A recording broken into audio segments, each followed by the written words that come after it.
everyone, and welcome back to British Murders. This is the podcast which focuses exclusively on British murder cases with an occasional glimpse at horror movies. I'm your host Stuart Blues, and this is the 10th episode of Season 3. Now, if you're familiar with the show, you'll realise that each season is 10 episodes long, and therefore this is the third season finale. Before we get into it, I just want to say a massive thank you to all of my listeners, as the show has recently surpassed 100,000 downloads, and I'm absolutely over the moon. I can't quite believe I've got that many downloads on my little show that I just make out of my little makeshift office. I didn't think it'd take off as it has and be so well received, so from the bottom of my heart, I am truly thankful to each and every one of you who've taken the time out of your busy lives to just listen to me. I say talk about true crime, chat shit more than anything. True crime's about 5% of what I do. I do have a couple of shout outs to make this week. The first one goes to Katie Morris. Thank you for buying me 5 beers. And to Rose Bundy, the infamous Rose Bundy, 3 beers you bought me on buymeacoffee.com/British Murders. Thanks for that, both of you. And Mr. T. Forrester, thank you to you for leaving me a 5-star review on iTunes. We'll come back to those at the end. I just wanted to shout those people out at the very start of this episode. I've also had a significant uplift in the volume of people reaching out to me recently, which is absolutely amazing. I've had a fair few case suggestions now, I think because I've been plugging that so much on my previous episodes. I will be covering those in Season 4, and for everyone that submits a case to me, if I end up covering that on the show, you will get a shout out within that episode. So, a little bit of an incentive just to get in touch with me. Just please message me, I'm lonely. Okay, that's my intro nonsense done with. Let's get into dad facts. You thought I was going to go into true crime there, didn't you? No, let's go into dad facts. Now, for anyone that isn't aware, this is a new segment. I think this is week number 3. And my little girl, who is 3 now, bought me this gift a few years ago for Father's Day. It's like a set of playing cards with dad facts on them. Facts that every dad should know, and naturally I know none of them so far. In fact, no, I knew the one last week. Was that airplane mode last week? No, last week was the South African one. Apparently my accent's terrible, coming from someone who is from South Africa. It's called a Safa accent, apparently. But other people not from South Africa said it were great. So, what can you do? You got to listen to the natives. So I'm just shuffling the cards, so you can probably hear that. Let's have a look. Dad fact number 3. This says, Bruce Willis lost 2/3 of the hearing in his left ear whilst filming Die Hard. Not sure how useful that would be if you were lost in the woods or on a Bear Grylls show. Still interesting. Yeah. Good film, Die Hard. 2/3 of the hearing in his left ear. That's the lion's share. But yeah, that's dad facts again. It's a pretty shit fact, that, innit? It's hardly a dad fact.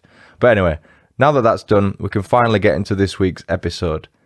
The setting this time is Luton, which is a town in Bedfordshire. It's located around 30 miles north of London, so it is down south. It's basically part of London. If you're from outside of that area, it's basically London. Now, Luton is a very old town. My research indicates it's around 250,000 years old, and it's home to the 5th busiest airport in the UK. That's London Luton Airport. According to Aspen Wolf, the airport dates back to 1938, and it was used by the RAF, or Royal Air Force, in World War II as their base. So they actually used the airport for their sort of army base back in World War II. It is a mega busy airport. I've never visited it myself, but my mate used to work down there for EasyJet, and it handles apparently over 14 million passengers each year. Now, for anyone in a far bigger country than England, that might seem like a negligible number, but here it's quite a busy airport, to be fair. London has 6 sort of major airports in there, and Luton, I think, is the 4th biggest, but the 5th busiest in the UK. So size doesn't necessarily denominate how busy an airport is. I'm boring myself with these airport facts. One listener I know will love his airport facts, and he'll probably correct me on them. Oh, I'm boring myself. Stick to Flight Simulator, pal. Luton has its own carnival, just called the Luton Carnival. It's traditionally held on Springbank Holiday Monday, and it's the largest one-day carnival in Europe. Now, Spring Bank Holiday, if you don't know, is a national holiday in England and Wales, which falls on the last Monday in May each year. Now, as I said, the Luton Carnival was traditionally held on that day. However, since 2013, it's been held on the Sunday instead. I assume that's just so people can go out and get pissed without having to work the next day. That's normally why we go out on Bank Holiday Sundays. With regards to this episode, you'll have noticed that in the title, there's two subjects in there. Now, they share the same surname. Why? Because they were sisters. Saima, the older of the two, and Sabah were raised in the Netherlands and moved to the UK when Sabah was 18. I couldn't find any information regarding the birth dates of either sister, but I do know they moved from the Netherlands to Overston Road in Luton in 2009. With the sisters were their parents and two brothers. They were a Muslim family, however not in the traditional or orthodox sense. They didn't wear hijabs or other religious clothing items associated with Islam. They also spoke fluent Dutch as a result of their time in the Netherlands, naturally. But it's in 2011, a couple of years after moving to the UK, that's when things started to change for the Khan family. Saima, who again was the older of the two sisters, she was 7 years older than Sabah, was set up with a man from Pakistan who was to become her husband. It was an arranged marriage. Hafeez Rahman, who was 3 years older than Saima and therefore 10 years older than Sabah, and gets confusing with the maths and the names are similar, he made the move from Pakistan to Luton and moved into the already crowded household on Overston Road. It is very common for multiple generations of Muslim families to live under the same roof. I'm not a Muslim myself, nor do I follow any religion for that matter, but my understanding is that family is of major importance within the Muslim faith, and it forms a major part of the basic building blocks of life. One key difference though, now that Hafeez had moved in, was that he brought with him his more traditional Muslim values and beliefs, a direct contrast to how the Khan family had previously lived their lives. Saima was expected to support Hafeez, keep the family home clean, and bear his children. Not a believer in using protection when it came to sex, because why would you? Joking. Hafeez and Saima soon had 4 children living in the Khan family home, along with Sabah, her brothers, and her parents, so they didn't waste any time having kids. 4 kids came along really quickly. So that means in the house we have a total of 11 people spanning 3 generations, all in Overston Road's property in Luton. It was a semi-detached house, but probably still was a little bit cramped. I mean, it doesn't make a difference to the story, but it's worth pointing out that some sources state that both brothers lived at the house, whereas other sources state that only one brother lived there. Again, it's irrelevant, but you've got to point these things out, otherwise people will go, "You said that both brothers lived there, but only one lived there." You've got to preempt the nitpicking sometimes. You may be thinking, okay, aside from the busy household, everything seems to be going perfectly fine for the Khans. Here's the twist you've been waiting for. Sabah, 10 years Hafeez's junior and little sister to his wife, became infatuated with him. Hafeez used Sabah's vulnerability and youth to his advantage, which led to the two having an affair behind Saima and the rest of the family's back. This wasn't a short-winded affair either. They were doing this for 4 years. And remember how I said Hafeez refused to wear protection? Can you guess what happened next? Yep. Sabah fell pregnant with her brother-in-law's child. This is straight up Jeremy Kyle shit. Or Jerry Springer shit. Now before I tell you what Sabah did next, what would you have done? And that naturally isn't a question aimed at the men listening. But let's just say, for argument's sake, you've had an affair with your brother-in-law, no judgment. You've had sex in your sister's marital bed. Work with me on this one.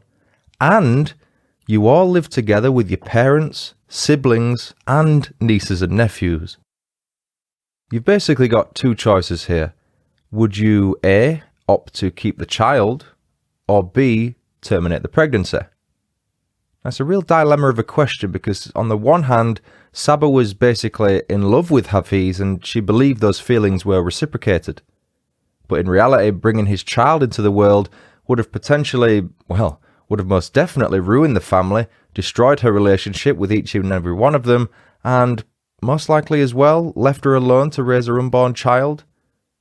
In this situation, Sabah opted for option B, terminate the pregnancy. The whole affair and abortion situation severely affected Sabah's mental state, and she was really struggling to cope. She spent some time studying for a law degree at university, but she simply became too overwhelmed and she couldn't continue, and she ultimately dropped out. She'd become insanely jealous of her sister's relationship with her husband, to the point where she would read their respective phones and fume at the messages they would send to each other. Imagine that, being so infatuated with your sibling's husband or wife that just reading their normal messages to each other infuriates you. I mean, I don't have any siblings, but that's by the by. Sabah would even go to the extreme of threatening to harm herself if Hafeez didn't sleep with her. Now, just before I continue, I just want to nip this in the bud. I don't want you to think I'm painting a sympathy story for Sabah, or that I'm suggesting Hafeez wasn't to blame for any of what went on. I'm also cautious that not much has been said about Saima thus far, and she's the real victim in all of this. The reason for that is that there simply wasn't enough information available about her when I conducted my research for this episode. Hafeez, who basically wanted to use Sabah for sex rather than for a relationship, wasn't as madly in love with her as she thought. Sabah was displaying all the signs of a delusional disorder known as erotomania. Erotomania occurs when a person strongly believes that a person is in love with them despite there being evidence to the contrary. To be fair to her, Hafeez didn't help her delusions, as he at one point made an inquiry with the local imam to see if he could take on Sabah as a second wife. The imam, the name for someone who leads Muslim worshippers in prayer, stated that marrying two sisters at the same time is forbidden in Islam, as it can cause ill will, competition and jealousy. In 2016, after the affair had been going on for 4 years, 4 years, that's long, that, innit? So in 2016, 4 years, Hafeez and Saima made the decision to plan to leave the family home and set up on their own elsewhere in Luton. Now there's two things to note here. The first is that I didn't read anywhere whilst conducting my research that Saima was aware of this affair going on, and that seems quite unbelievable, doesn't it? There's, 11 of them living in this house? They're sleeping together in Saima's bed? Now surely even if Saima's at work when the affair's happening, someone in the house must have heard something. There must have been sort of murmurings going on behind the scenes. Maybe she didn't have a clue, who knows? But the other point is, it wasn't clear whether leaving the family home was because Hafeez sort of actually wanted to start on his own with his family, or if he just wanted to escape from Sabah. I mean, it seems logical that he wanted to get out of there for his own sanity. Sabah, who was devastated by the news of her, the love of her life in her head leaving, felt the only solution left to get the man she wanted was to take Saima out of the picture completely. Now at first, she wanted to take the responsibility out of her hands and not do the deed herself. Check this out, she gained contact with someone in Pakistan who labelled themselves as a witch doctor or a fixer. Sabah paid this person £5,000 and requested that they get rid of Saima in order for her to be happy with who she thought was her one true love, Hafeez.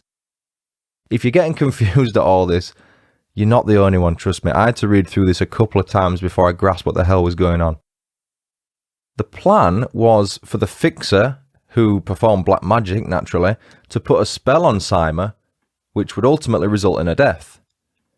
One text message sent by Sabah to this fixer said, "Sorry to bother you again and again. My friend is really upset now Hafeez does not even look at her. He says he realises his mistake. You finish off Saima as quick as possible so Sabah can get her Hafeez back." To me that's pretty weird, because it sounds like Sabah is referring to herself in the third person and asking for the spell to be committed on behalf of someone else. Like the whole "I'm asking for a friend" meme. It seems weird that she was so bothered to not let the fixer think it was her asking for this favour directly when the dude practices black magic and says he'll put a spell on someone to kill him. I just picture some guy like a wizard's hat, like Merlin, saying, Yeah, I'll kill her, yeah. Not a problem at all, pal. Oh, when can you do it? Well, as soon as the £5,000 cheque clears, Flower. There must be loads of excuses you could use, because obviously it didn't work. It did fuck all to Sabah. You could just say, oh, the black magic doesn't transfer from Pakistan to England. It got lost in the cloud. Who knows what he said. He's probably got bigger things to worry about than some woman in the UK. He's already got his $5,000. So once the black magic stuff didn't work, Sabah was like, right, let's turn to Google. Good old Googs. Let's see how we can get rid of Saima. The first thing she searched for was venomous snakes in the UK. Now, I briefly covered this in a recent episode. I said there was 3 types of snake native to the UK, and they missed out the 4th one, the trouser snake. Toilet humour. But she didn't just search for venomous snakes, because she probably came up short on that. She thought, right, there's nothing there. She Googled, it's not even funny, how to kill someone. And then she spent some time reading an article called 16 Steps to Kill Someone and Get Away with It. Now, the reason I'm sort of laughing is not because it's funny at all, because she does end up obviously committing a horrible crime here, but it's the fact that where's the foresight? If you're going to go to this effort to try and kill someone, she definitely wasn't even in incognito mode. She won't have used the dark web. She's just gone on Google. Her IP address is there. Her search history is there. Even if you delete it, it's still sort of retrievable by the police. This doesn't make sense. In the short and long of what I'm sort of suggesting here is that it's premeditated. It's premeditated poorly, but premeditated nonetheless. But anyway, once she'd felt that she'd done enough prep with which to get away with murder, because she'd read an article, Sabah then needed to acquire a murder weapon. Now again, let's throw this out to you, dear listener. Work with me on this one. You've decided to kill someone. Okay, you need a murder weapon. For argument's sake, let's say you decide to use a knife, as Sabah did. How would you acquire it? May seem a daft question, as you've likely many suitable knives in your kitchen drawers, but if you take one from the kitchen, then everyone else will know it's missing, and the link would soon enough come back to you. Maybe you'd borrow one from someone, but that would get someone else involved and again put you at risk of being caught. Alright then, Stu, well, I'll just pay someone on the street to get a knife or use the dark web. Okay, fair enough. But one thing you probably wouldn't do is purchase a knife from a supermarket where there's an abundance of CCTV cameras and a paper trail from your bank account to the said supermarket. That would be daft, wouldn't it? Well, people, it didn't seem like a daft idea to Sabah Khan. She visited a Tesco supermarket on May 16, 2016 and purchased a Sabatier kitchen knife at the self-checkout counter. She bought a couple of other things with it so as not to look completely suspicious, but she was caught on CCTV doing so. Now she had her murder weapon, the next obstacle was to wait for a time when there were no other adults in the house apart from Saima and herself. Now miraculously, she'd only have to wait 7 days for the timing to be right. On May 23, 2016, all of the adults in the Khan home attended Luton Central Mosque for the funeral of a neighbour. The death of the neighbour had nothing to do with Sabah, by the way, it's just coincidental timing. Sabah was on babysitting duty of Saima's 4 kids, all of whom were under the age of 7, as Saima had to work that evening. She worked as a carer for the elderly, by the way. More Google searches occurred while Sabah was left alone. She searched for how long a Muslim funeral lasted to get an idea of how long she had to prepare and carry out the attack on her unsuspecting sister. At around 10 p.m, Sabah put her plan into action and sent a text message to Saima. She said that one of the girls was acting up, crying, and wouldn't go back to sleep. Naturally, as any parent would, Saima finished up with her patient and made her way home. She had no idea she was walking into an ambush by her little sister. Saima got home around an hour later, not long after 11 p.m, and as soon as she entered the home, she was attacked by Sabah. Sabah had been laying in wait in pitch black darkness, having turned all the lights off. In an attack that lasted an astonishing 8 minutes, Sabah stabbed her older sister a total of 68 times. You heard that number right. 68 times. Once Saima had succumbed to her wounds and died, Sabah just continued to stab her lifeless body with the knife. The usually loving auntie now heard her nieces and nephews crying upstairs after having likely been woken up by the screams of their mother. The attack was so severe that Saima's hand was severed and her head was almost completely cut off. To say that blood was absolutely everywhere would be a massive understatement. With her older sister's body now on the floor in a pool of her own blood, Sabah's next move was to stage a fake burglary. The front door had glass in it, which Sabah smashed from the outside to make it appear as if an intruder had gained entry that way. She then went upstairs and upturned some jewellery boxes to further implicate a robber as having committed the heinous attack on Saima. Sabah removed her blood-stained clothes, placed them into a bin bag along with the murder weapon, and hid them underneath her bed. It's not the smartest move in the world considering how much planning went into this attack. She didn't even bother to clean the knife. After everything was set up as far as the fake robbery was concerned, Sabah first called her dad, then an ambulance, and finally the police. When the police arrived, Sabah at first acted all hysterical and emotional, but as the discussion went on, she became calmer, as if she was focusing so much on the lies she was telling, she forgot to continue to act distraught, and, she just found her sister's mutilated body. You wouldn't be talking this calmly to a police officer. The whole thing was caught on a policeman's body cam. It's available to watch on YouTube if you're interested. Sabah can be seen on the body cam advising that she was in the shower when she heard a loud banging downstairs. She said, "When I came down, I literally saw her there with glass lying around her. I literally just ran over there. I took a scarf to cover it because I thought I was going to, when you cover the wound and, stop it from bleeding." In the middle of her rambling on, a police officer asked Sabah what she'd done to her arm.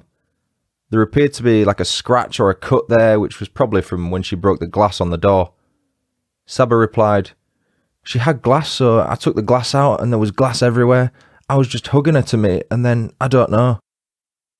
Despite this weird sort of interaction with the police, at first, Sabah was treated as a key witness in the murder of Saima Khan as opposed to a suspect. The break-in and the ferocity of the frenzied attack had all the hallmarks of a strong and powerful male assailant. That soon changed though when the police discovered the bin bag in Sabah's bedroom a week later, which, as a reminder, contained not only the uncleaned murder weapon and bloody clothing, but also shards of glass from the front door window. Sabah was then changed from being a key witness to a key suspect. Further evidence was found when police searched her internet browser history and her mobile phone records. All the illicit texts between Sabah and Hafeez were found, as were the messages between Sabah and the fixer in Pakistan. When Hafeez was questioned by police about the affair with Sabah, he attempted to place the blame on her as having initiated it. Hafeez later admitted in court that he was responsible for leading Sabah on in the first instance, and said that not a day goes by when he doesn't regret doing what he did. He said, "The ones who are suffering the most are my children, as they have lost the most important woman in their life, their mother. This was a junction in our lives where we intended to watch our children grow, to love them, and spend quality time as a family and make memories." Hafeez went on to say, "We have been left with a gap in our lives and we can only pray that she is resting in peace. My family and I would like to thank you all for the condolences messages and support that we have received from family, friends and the local community." DCI Adam Gallop of Bedfordshire Police said, "This is any family's worst nightmare. It is beyond comprehension for the family to hear that one daughter has brutally murdered another. It has been a horrendous ordeal for them, and we are pleased that we have received the guilty plea today. We continue to support the family. I'm not sure there can ever really be closure, but what I do hope is that after sentencing, they can hear what happened that night and start to move forward." That statement came after Sabah Khan pleaded guilty to the murder of Saima Khan at the Old Bailey on October 24, 2017. She was sentenced to life imprisonment by Judge Christopher Moss, QC, with a minimum term to serve of 22 years before she is eligible for parole. Judge Moss said in his closing statement, "You had for some time planned your sister's death. The killing was astonishingly brutal." In 2018, Sabah Khan's legal counsel appealed her 22-year minimum sentence and asked for it to be reduced. The appeal was dismissed because the judges of the Court of Appeal didn't find that the minimum term imposed by the sentencing judge was manifestly excessive. Sabah's 22-year minimum term is therefore intact and she will remain behind bars until at least 2039. And that was the story of British murderer Sabah Khan. That also brings an end to the third season of British Murders. There will be a few weeks before season 4 starts, but rest assured, there will still be fresh content each week until then. Here's a brief rundown of what you can expect in the coming weeks. Starting with part 1 next week, the season 3 special will be a two-parter that focuses on the tragic story of Ellie Butler. After that, I have a collaboration episode coming up with John from the Reddit on Wiki podcast, formerly of the Dumb Found Dead podcast. John and I will be discussing the murder-suicide case of former WWE wrestler Chris Benoit with my friend Ben Davis. I'll also be welcoming Bobby Holmes back on the show for Killer British Murder Stories Volume 3. I'm also looking forward to having Lorraine from Once Upon a Nightmare back on the show to discuss the 1987 vampire comedy horror film The Lost Boys starring Kiefer Sutherland. I'll also be introducing a new weekly segment to the show at some point in the form of 10-minute movie reviews. These will be solo reviews just featuring myself of, for the most part, ridiculously bad horror movies. I recently recorded the first episode on a film called Llamageddon about a killer llama from outer space. It's really funny, I can't wait for you to hear that one. I want to keep the content as fresh as possible for everyone and for myself more importantly. That sounds a bit selfish, but you have to put your mental health first, and to reduce the stress levels, keep the morale high, it's going to keep the show going a lot longer. I have as well decided to revert back to an audio only format for the show as well, because recording for video on YouTube, more so the editing and the setup and the green screen and all that kind of stuff, it's so time consuming. It probably adds another 5 to 10 hours to the recording week. It was stressing me out, to be honest, so I'm just going to stick with audio only. I've got my new mic now, it's easier to set up, so I can just sit down, record and not have to worry about the quality. The audio will still go on YouTube, by the way, you just won't see my ugly mug on there anymore. Call that a blessing in disguise. For more on British Murders, check out all my social medias and YouTube if you like. Merch is available as always at Teespring. You can support the show on Patreon and buy me a coffee. You can send us some case suggestions at britishmurderspodcast@gmail.com or DM me on social media. And finally, any reviews of the show can be left on iTunes and Podchaser. There we go, Season 3 concluded. For now, as always, I've been your host, Stuart Blues. This has been British Murders. Thanks again so much for listening. Until next time, cheerio.